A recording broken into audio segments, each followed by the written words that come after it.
shit. I know I laced it with blood. There are two certainties in this life. The first being that every material possession that you own or value or have attached an emotional significance to was most likely made using Asian child slave labor in a factory. And the second certainty in life is that everything comes in threes. Everything comes in threes. The universe has a funny way of picking a favorite number and making that show up a lot of times, which is part of the reason why I think we as human beings discovered math. We didn't have a goddamn thing to do in the role of creating it. But apart from all that esoteric bullshit, when you see things happen in threes, it's a pattern recognition thing that people have. Everything happens in threes. Comedy, the basic structure of a joke is based on the rule of three. Death, you know that expression, death comes in threes? Everybody knows that one. It seems like anytime you hear about someone dying, that means two more people are going to die. I'm sure I didn't have to do basic 1 + 2 = 3 math for you. Or a shortcut around that would be eat a fast food chicken sandwich and, threaten to release incriminating evidence against government officials and end up getting whacked despite a tattoo on your forearm saying you would do no such thing. So the fact that everything in life comes in threes should be our first clue when we are presented with the information that 4, which is now past 3, we are in uncharted territory, folks. We are one more than 3. We have hit an indescribable data entry point. So when we have 4 DC Capitol Police who were in charge of defending our nation's capital on January 6th during an insurrection, and all of them, like I shouldn't say all of them, but 4 of them, 4 human beings, 4 human beings with parents, 4 human beings with children, a spouse, loved ones, friends, credit card debt, and herpes. All of those people have decided to take their own life, and that's tragic. Suicide is not a joke. It's a shame. It's awful. It's a horrific thing that people are capable of. It's really kind of a sick joke. Now, that being said, if I wanted to kill somebody, if somebody knew something about me that could potentially affect the way the entire American public saw me, and therefore my job, livelihood, and namesake, boy, if I had to get rid of those people, I would make it look like a suicide. And if I was ever tasked, if any of my handlers were to say, hey, here's your mission for this next Wednesday, right? We need you to talk 3 people into suicide. I could do it. I'm pretty sure I could. I would just, the basics on how to go about it. You would figure out, okay, you got to identify your target. You got to socially engineer information, key information out of them. Once you get, critical information about their personality, you could pick certain elements, attach certain emotional narratives to it, and eventually manipulate people into doing pretty much anything you want them to do, because that's not that hard to do with people if you know what you're doing. And considering that, boy, does it seem like a strange coincidence that 3 of the people charged with protecting our nation's capital and not doing a good job with it were so bummed out that they didn't show up to play that day that they ended their own life. If one of the officers did it, that wouldn't raise a red flag. No one would really think, hey, wait a minute, what's going on here? If 2 officers did it, that would probably be something that would have me, sounding every alarm from every conspiratorial mountaintop available to me. But to the average person, probably wouldn't make you think, the FBI is insane. Third person happens. If you're not starting to think this is a little bit weird, you either work for the DC Capitol Police or you were the second AD on Frazzle Drip. But then we have a 4th Capitol Police officer commit suicide within a span of 6 months of each other. That is not happenstance. That is not random. And I'm not someone who kind of believes in random at all as a concept. I don't think random really exists. There's happenstance, there's circumstance, there's coincidence. Well, there's not even really coincidence. I guess coincidence is just the way human beings can make sense of chaos, for lack of a better word. Because if we just accept that there's chaos and no one knows what's going on at all times, you're not going to get anything done. You're not going to leave the house. You're just going to stay inside and drink apple juice and jerk your short little dick off until you just, time to go back to bed. Not me. My short little dick ain't having none of that. You know why? Because it's big, huge, and black. No, it's not. But my dog is. My dog, Black, my actual pet, not my close male friends. Actually, one of them half, but besides the point. We, as a people, I don't think asked a ton of questions as to what happened January 6th, but that was a crazy seminal event. Regardless of where you fall on the political spectrum, whether you're alt-right, alt-left, whatever those two words means, or progressive, Republicans, conservative, any word or personal gay identifier that you so choose to identify yourself with to strangers when you're talking politics, which how often would that happen if you're following the rules of conventional polite society? Regardless of where you fall on the political spectrum, that is ultimately irrelevant. If you can hear the fact that 4 police officers who were working the day there was an insurrection, at least to my knowledge, the last insurrection before the one on January 6th was 1812, when Britain was feeling themselves and said, let's try again. And you know what happened when Britain said, let's try again? That shit was over before they could get the rest of the dudes in the red coats back on the boats to go tell the king they ain't hadn't it. But not this story for some reason. For some reason, this story, and partly it's because I think everybody is so completely, incomprehensibly, overly stimulated to the point where you, whether that's on purpose or not, are losing an ability to recognize when there is truly some crazy, absurd shit happening right before your very eyes. Examples of that would be, just the other week when Dubai said, hey, we have weather-altering machines that can just turn on the rain whenever we want it to. That's an absurd revelation for a pretty wealthy state to just acknowledge the fact they manipulate and control the weather in their country.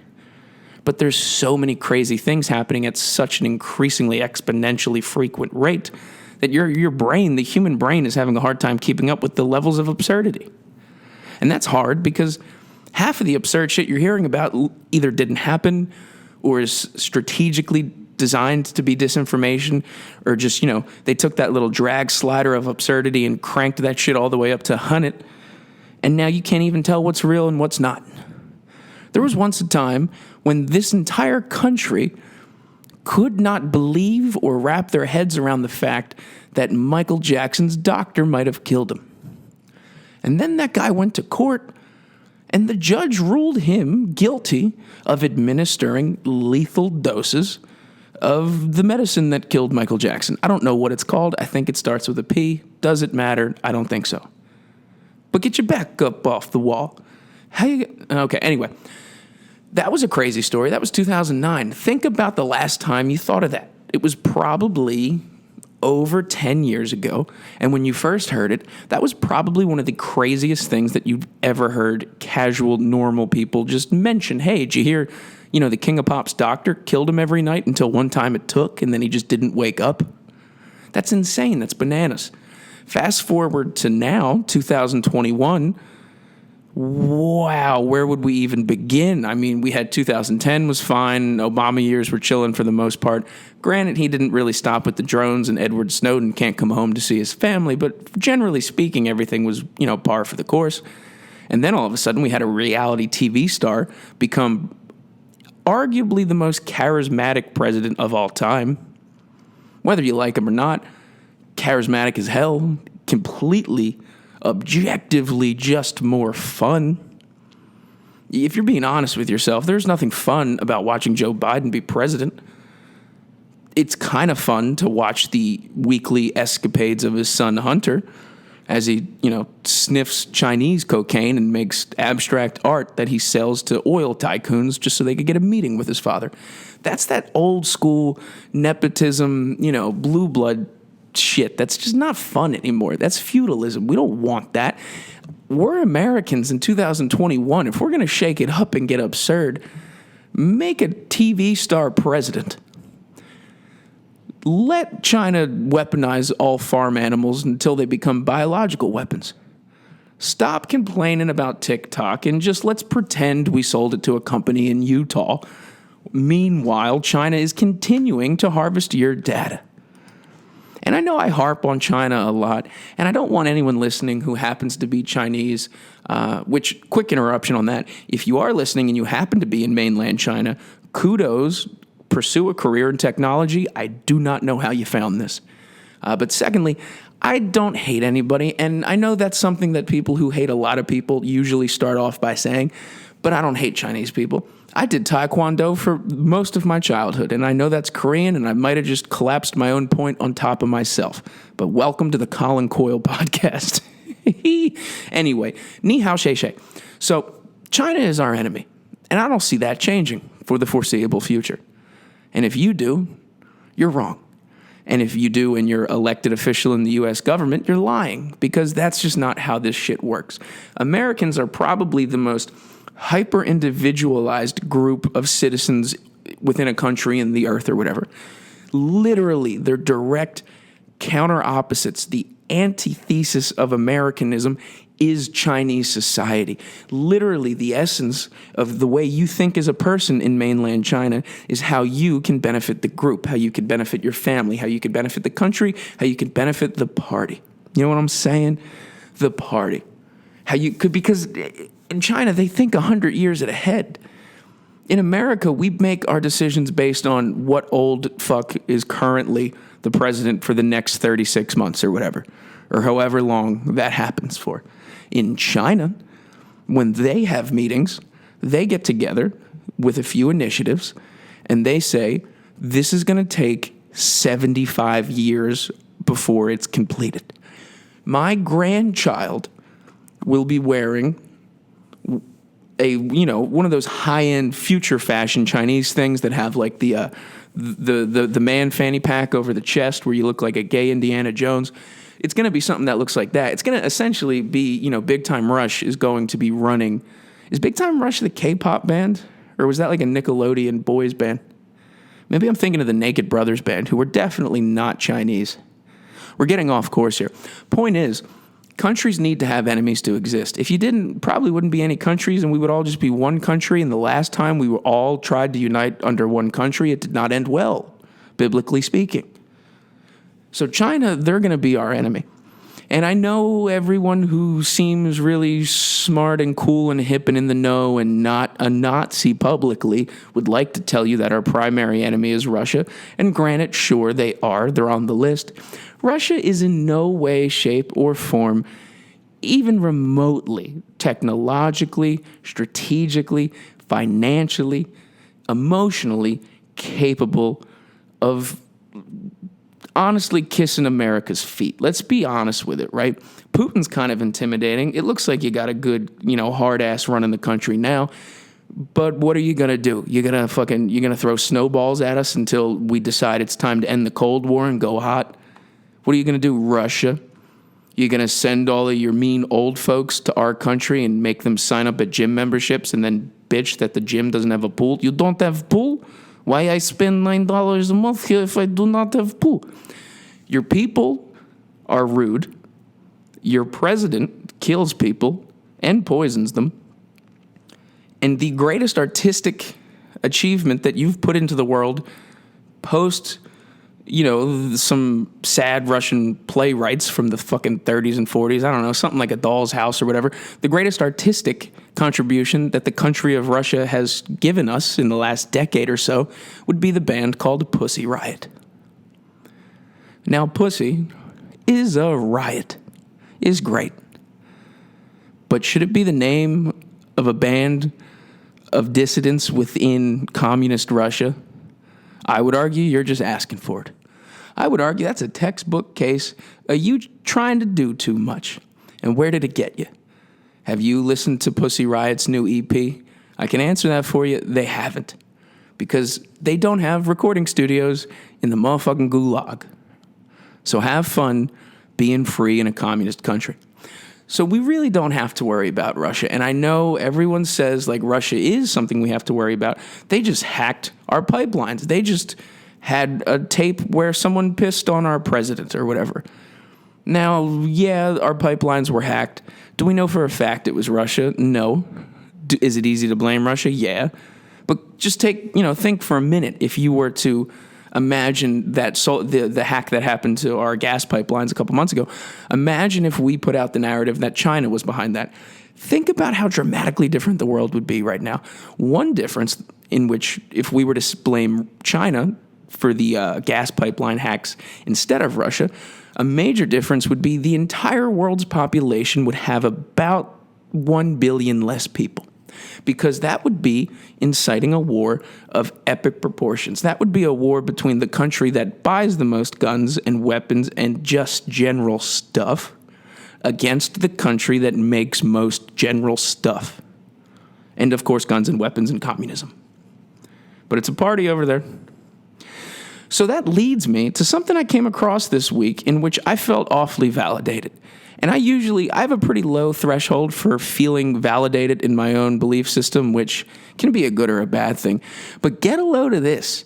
So Matthew Pottinger, who was a former Trump Deputy National Security Advisor, this past week warned during a Senate Intelligence Committee hearing that China was looking to use the data it had stolen from the United States and worldwide to influence and coerce everyone from political leaders to private citizens to act in the best interest of China.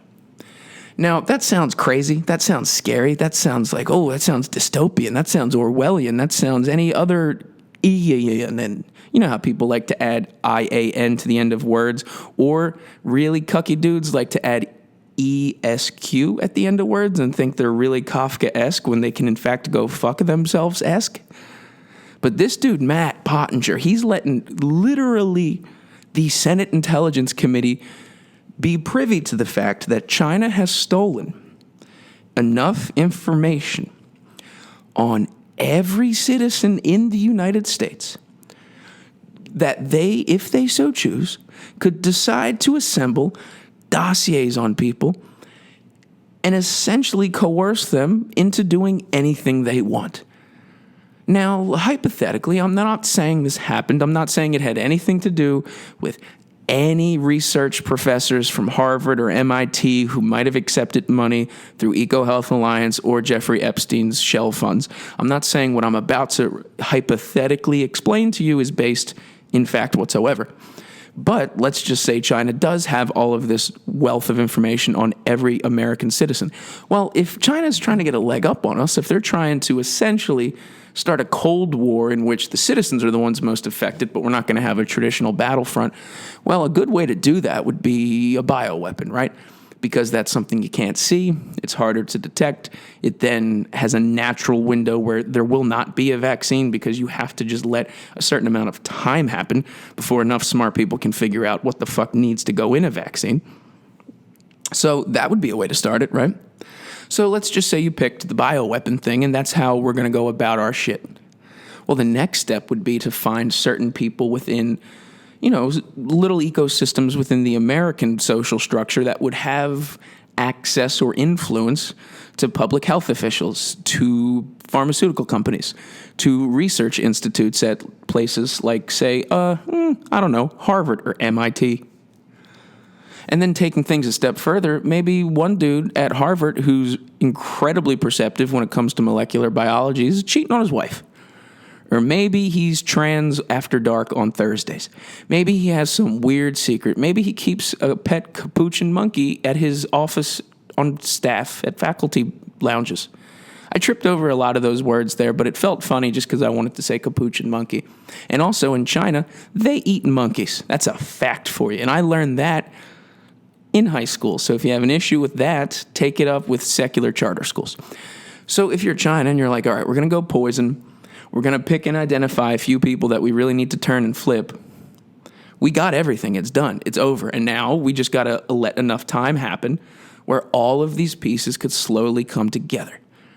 And the country that is more known for that than any other country I'm aware of, the country that's known for assembling a plan, putting all the pieces in motion, and then just sitting back and waiting until, we can't get out of the Chinese handcuffs. It would be China. This is how they move.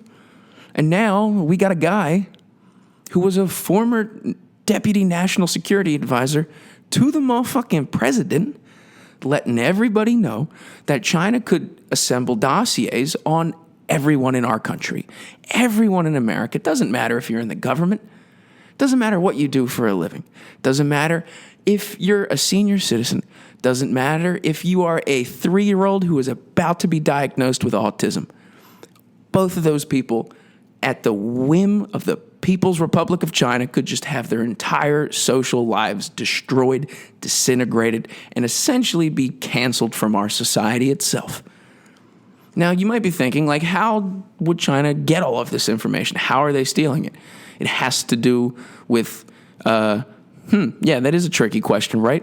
No, it's not tricky. It's not tricky at all. One of the biggest ways they do that is that fucking app on your phone that everyone told you a year ago was literally spyware from our biggest and most technologically advanced enemy in the globe. That app that replaced Vine. And Vine did nothing wrong. Vine really didn't do anything wrong. And I'm someone who liked Vine, or I don't watch TikTok either, if you couldn't pick up on the name of the company I was hinting at so subtly there. I don't like videos, essentially. I really don't. Anyone who sends me a video on my phone, like, hey, check that, I'm not watching it. I'm not going to watch it. If you text someone a video, you are letting them know that you think you get to be in charge of that person's life for anywhere from 2 to 3 minutes, because you got to stop what you're doing and watch this. If you send me a video, I say fuck you out loud, whether you're in the room or not. But apart from all that, everyone going on TikTok, and I truly, genuinely do not even know what TikTok looks like. I've never opened it. I've never seen it on someone else's phone. But from what I hear, it's mostly like underage children dancing weirdly, or late 30-year-old women who are elementary school teachers shaking their ass in a way that they know what they're doing, but they're still dressed up like a bee because they deal with 6-year-olds at work. And then there's a bunch of other people who talk about other shit. But essentially the gist is that it's just tits and ass of various ages on TikTok. Well, you're giving all that information to China. I would even say, hey, Matt Pottinger, former Deputy National Security Advisor, you might have even gotten your own report a little twisted, because it's not like China stole all of the data they have. How much of the percentage of the data that China has do you think we just voluntarily gave to them? Be that through strange coordinated dances on TikTok, or just buying things. Literally things. If you own a thing, odds are you've done business with the mainland. And that is a astonishingly true statement. I've heard tales of days long ago, days of antiquity, really, in which America used to make things. People used to have jobs. People used to go to factories, and they would work there for 45 years. They would come home from work, they'd drink a pail of beer, beat their kids and or wife, and then in 45 years, they would retire from that job with a gold watch and a pension that could help them live comfortably until they died before 80 from heart disease. Those days of romantic yesteryear are long gone. They've been replaced with days that have somehow seemed like they've gotten way shorter, or at least less than 24 hours in a day, full of genetically engineered, livestock that if you accidentally come near it could wipe out countries. Things are weird. And things have always been weird, because I think part of just being a person participating in the world and looking around and thinking, what's that? Most of your day is filled with, that's weird, to various degrees. And it could be, that's weird from, you see a car accident while you're driving, and you're like, that's weird, it's something, it's slightly irregular. Or it could be the time that you think you talked to a ghost when you were in your grandparents' old home. It could range from anything like that. But the level of weird happening right now is crazy. And I think we've hit a point of no return, really. Or I guess diminishing returns is really more apt, because I think the shit has gotten so exponentially more absurd that now the people who are doing some crazy, nefarious, evil shit, like literally murdering people who may or may not, we don't even know, but I'm sure they've done their research, just murdering people who might be able to say incriminating sentences about you on public. That's crazy. Never would have thought that would happen in America. But since we've just been bombarded, bamboozled, and throat-fucked full of strange, our strange meter is just all out of whack. We're like a Church of Scientology device that's supposed to read your minds. We're full of shit, and we can't do it anymore. So that's why the people doing this crazy stuff, they don't even have to dress it up anymore. They could just say, oh, by the way, here's the fourth person related to this incredibly hyper-specific and seminal event in our nation's history. Fourth one decided to end his life. That's not normal at all. That's really not normal. Honestly, anything more than 2 of the DC Capitol Police committing suicide would be strange. Actually, anyone doing it is strange because you shouldn't kill yourself. That goes without saying. But I feel like that doesn't even go without saying anymore. Like the Olympics this year, which honestly, I cannot think of anything I care less about or feel more indifferent than the Olympic Games. The Olympic Games are stupid. They're particularly stupid this year because they're helping spread the coronavirus even more. And whether you believe in the coronavirus or not, doesn't matter, really. It doesn't. Because if you believe in it, you'll probably take all the steps necessary and get yourself vaxxed up full of anti-communist propaganda and do your part to prevent the spread. And if you don't believe in coronavirus, eventually you'll get it and die and go fuck off. That's your fault then, huh?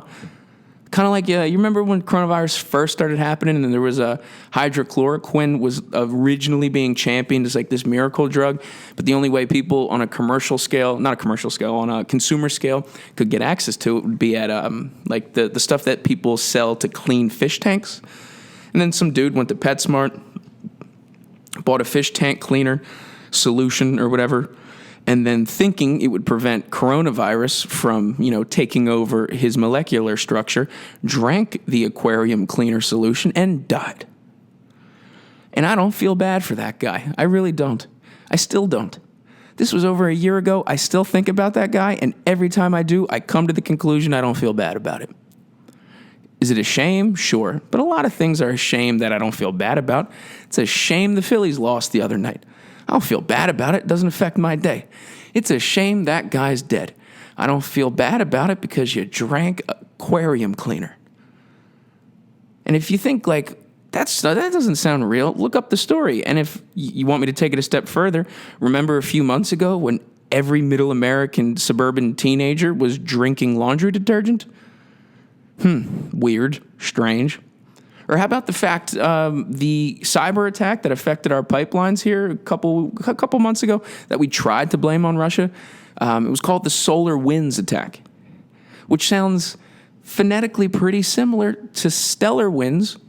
And Operation Stellar Winds was essentially what gave us the Patriot Act after 9/11. Bush created an initiative to institute warrantless surveillance on every American person. And now we're here.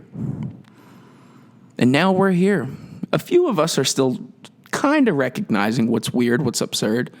And then we'll talk about it. We'll say it out loud. We'll talk to ourselves out loud into a microphone and hope some people hear it like a message in a bottle. But I got a few questions. Namely, FBI, please do better.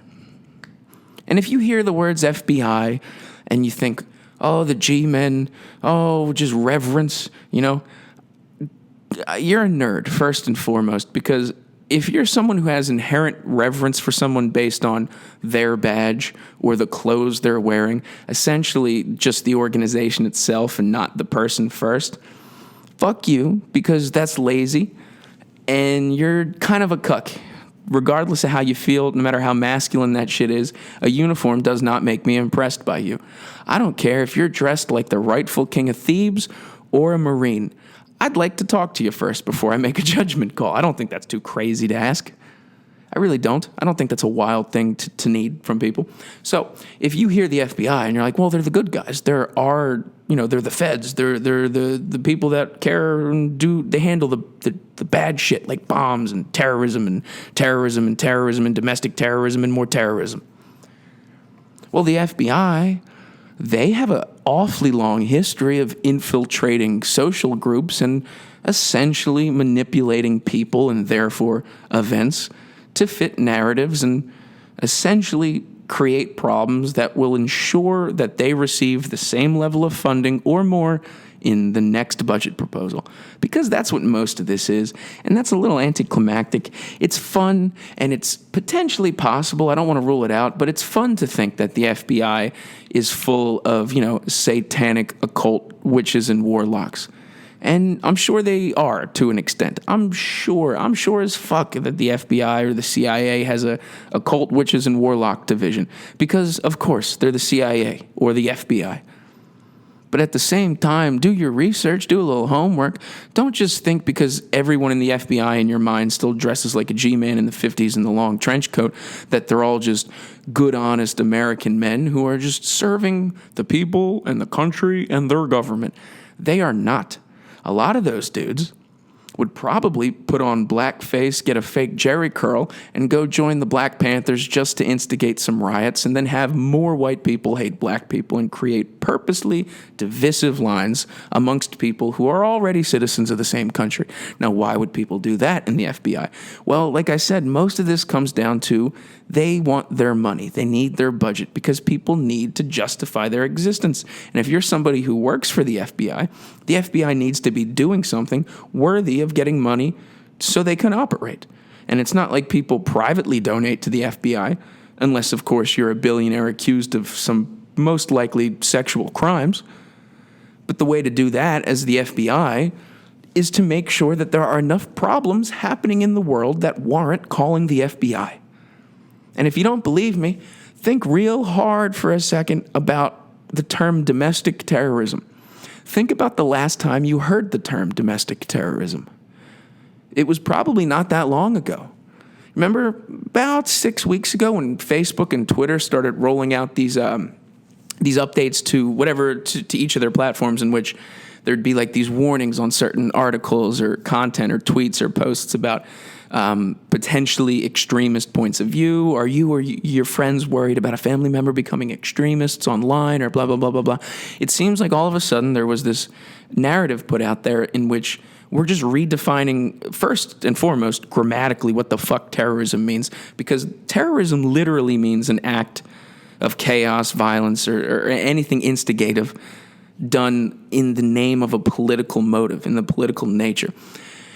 And that's not what this is. Or maybe it is, I guess, because the FBI is certainly responsible for a few instances of creating pandemonium in America in the interest of political motivations. Granted, their political motivation was just to get more money. But if you're the government, it's pretty hard to separate a financial motivation and a political motivation. If you're anyone who works for the government, the line between those two things has probably evaporated long ago, just like the aluminum in our clouds. So the FBI's got a good, long history of infiltrating groups dating back to the Black Panthers, the American Communist parties of like the 40s and the 50s, the blacklists in Hollywood back then. This is what they do. This is a real thing. This is a real thing with a name, actually. This is a thing that I'm talking about called Operation Mockingbird.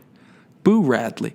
Now, I'm not talking about To Kill a Mockingbird. In this case, I'm talking about convincing 4 mockingbirds to commit suicide. But anyway, Operation Mockingbird happened during the Cold War with our second greatest enemy, or the country that we were at war with for a long time but never went to war with, and then somehow got pretty much all military technology from this period in time.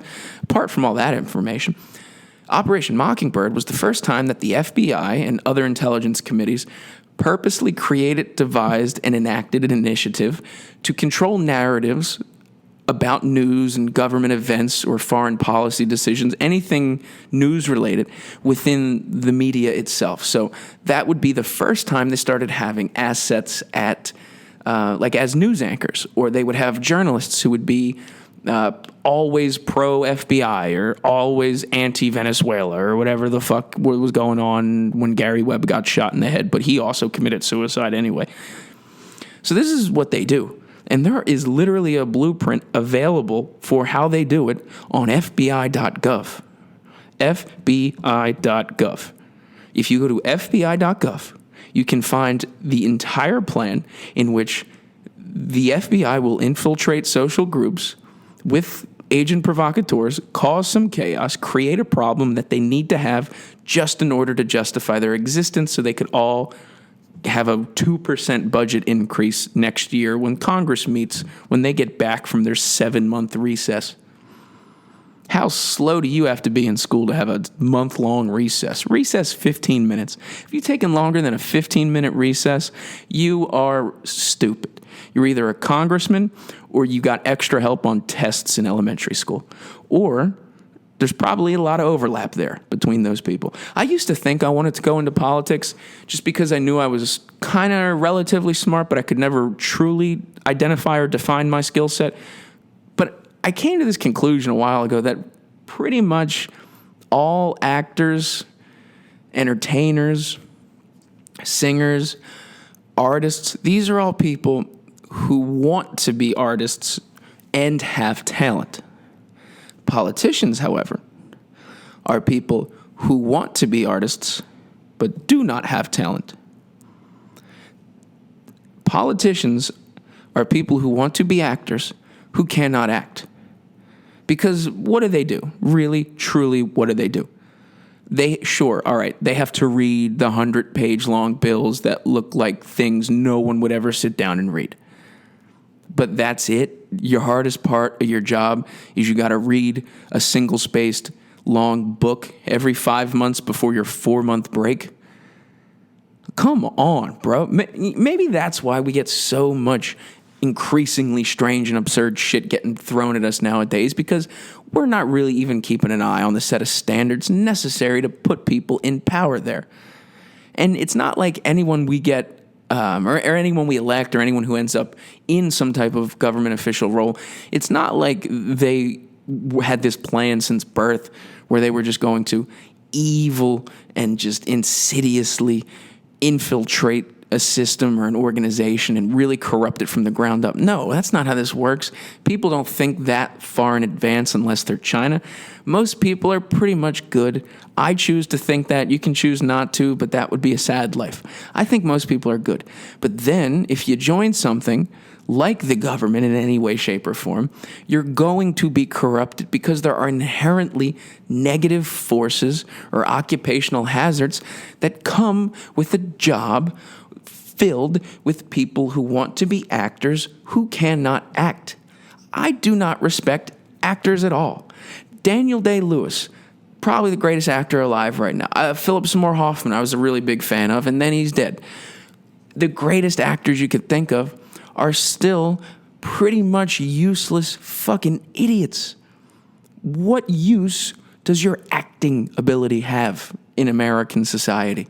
People don't even go to the movies anymore. And if you go to the movies outside of America, your only option is Fast and Furious 17 or some art movie where a German director films pornography and calls it cutting edge. So we got to shake the whole thing up. We got to stop electing people who have had 14 different roles or titles over their 30-year plus long career in government service. We got to stop electing anyone over the age of 70. We got to, honestly, after 69, you're done. Whether or not you can afford to retire, you're done. You can't go anywhere other than apparently the motherfucking White House and say, I'd like to apply for this job. I was born in the 30s, and I have magazine clippings of Hitler on the cover of Time magazine. You can't be that old and have the nuclear launch codes. And people said Trump was crazy and unhinged and mentally unwell, and we can't have this guy with the nuclear launch codes. And to that I say, yeah, absolutely. We're on the same page about that. I don't know why everyone started thinking I'm really into Trump because I just thought he was funny. But then you can't have Sleepy Joe Biden, who literally looks like he died last week and still giving speeches off a teleprompter and sniffing every girl's shoulder. Meanwhile, his son sniffing Parmesan off the floors and finger painting with watercolors in the company of ambassadors to hostile nations. There's something that happens when people get old where you just get away with whatever the fuck you want to do. Everyone can think of a time you heard your grandparents drop some racial slur and you were like, what the fuck? But then you knew not to react because you're like, they were born in the 30s. They don't know what they're saying. Their time is slowly upon them. What we can't do is allow that same level of leeway that we give all of our vaguely racist grandparents. We can't extend that level of leeway to the people with the nuclear launch codes negotiating tariff increases with our greatest enemy. An enemy that we will have, I at least predict, until Earth explodes. There will never be a day in which China is on board with American principles. There is probably more likely a day that America or American people will be tricked into aligning with communist or Chinese principles more so than the other way around. I hope that doesn't happen, but I could see that happening because eventually we're going to want some more shit. You're going to want a new Polly Pocket or a T-shirt or a... I cannot believe those were the two examples of just things that I thought of right there. But when one country makes all the stuff and one country buys the stuff and both of those countries are at war, you have a recipe for disaster. Just ask Japan. We fucked Japan so hard with our nuclear arsenal last time that 80 years later, they're still so fucked up they thought it was a good idea to have the Olympics there. Now, they thought... The atomic bomb that we dropped in Japan was so generationally impactful that currently the people in charge of Japan thought it would be a good idea to host the Olympics during a pandemic and invite every nation's greatest athletes, aka the people that fuck the most and best, have them come here, fuck everyone the most and best, and then go home with a bronze. The Olympics are dumb. 4 police officers involved in a historically important moment in our country do not kill themselves, and that is somehow unrelated. That doesn't happen. Hunter Biden definitely is into watercolors and finger paint. But you got to make a promise to yourself that you are going to recognize when shit is getting weird.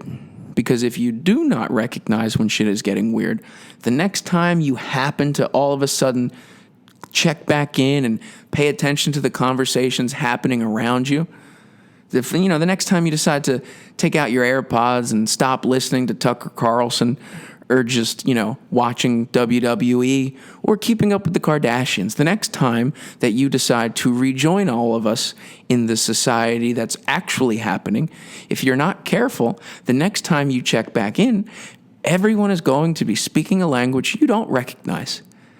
Ni hao, shay, shay.